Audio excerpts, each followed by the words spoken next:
กับอีเวทอีกแล้วโอ้ยซึ่งฉันมารีวิวBattle Pass Summer เทีย8ที่จริงมันมาโดนเลยแหละแต่ว่าตอนนั้นฟาร์มอยู่แล้วก็เทียนี่ออกมาแล้วนะแล้วก็ซื้อแล้วแต่ว่าสิบ่รีวิวเพราะว่ามีได้2อันนี้โอเคเดี๋ยวเข้าไปเบิ่งกันเลยคือรีวิวบ่ครบเท่าใดเพราะว่าบางอย่างก็บ่มีนะครับอันนี้เป็นโหมดโซเชียลสเปซคือบ่มีเด็กแต่คนมันจะขาดมีเรื่องอะไรนะโอเคเท่านี้มันขาดโอเคมาละซึ่งมองเวลาน่าจะได้อันแรกนี่มันเรดาร์นี่เรดาร์ที่ยังไม่เคยใส่ละมันคือพิงตรงนี้ไม่ได้กันโอ้ยโอเคดีมากโอเคต่อมาก็จะเป็นเซนเซอร์มันจะเป็นปลาที่มีไฟอยู่หัวเรือบอกเรดาร์ราคา30ส่วนเซนเซอร์ราคา40ถ้ามากก็เป็นแฟลชไลท์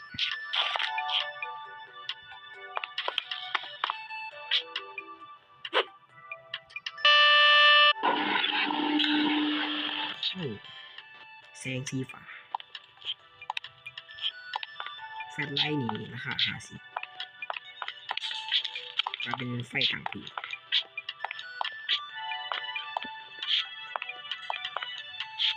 โอเคต่อไปก็เป็นแลนด์ไมน์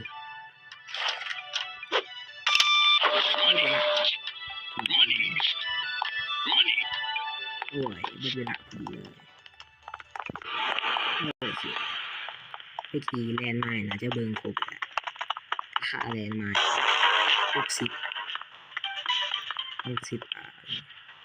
ต่อไปก็จะเป็นให้วิสันโอ้ยไปมันติดเหมือนกันให้วิสันติดเลยว่ะจะไปหมออื่นโอเคนี่มันในวิสันเพื่อเป็นหนาของผมสมเผานะนี่อันนี้มันตอนเปิดในวิสันสีเป็นสีฟ้า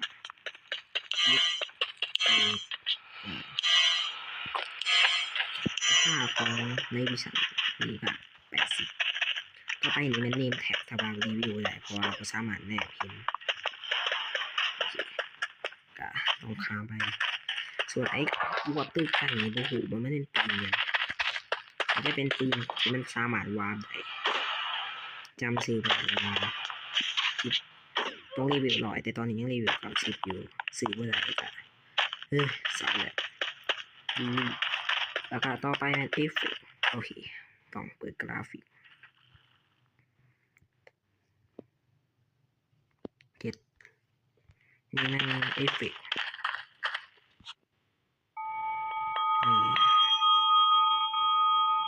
นี่เป็น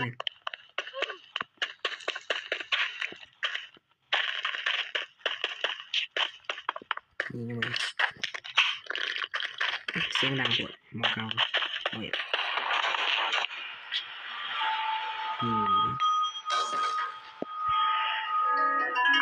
เอฟเฟกต์ราคา2,300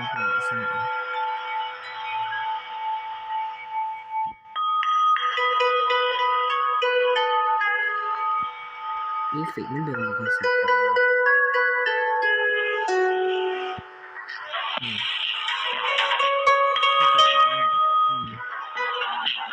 ต่อไปก็จะเป็นท่าเต้นโอ้ย19กราฟิกสีขาว2 ขีดพอโอเคต่อไปก็มันอีโมด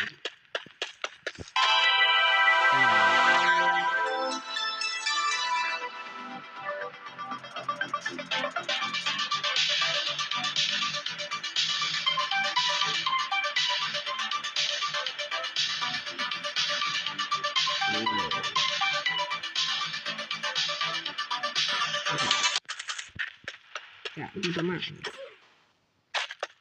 บอกให้เอฟเฟกต์บรรยากาศเลยเบิ่งบ่ค่อยชัดโอเคก็เบิดซ้ำนี้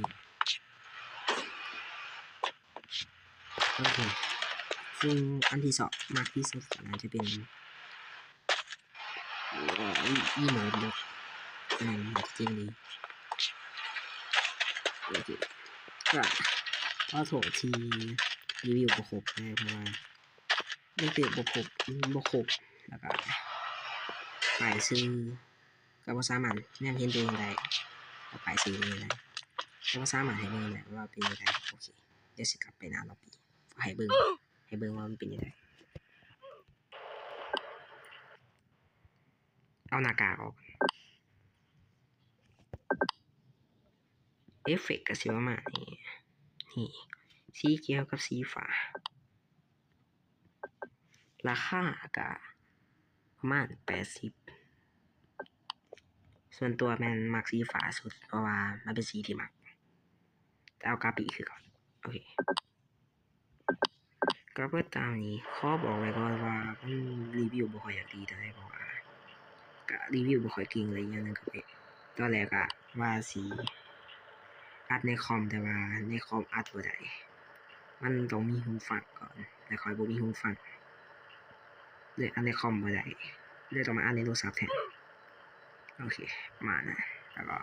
ไปละ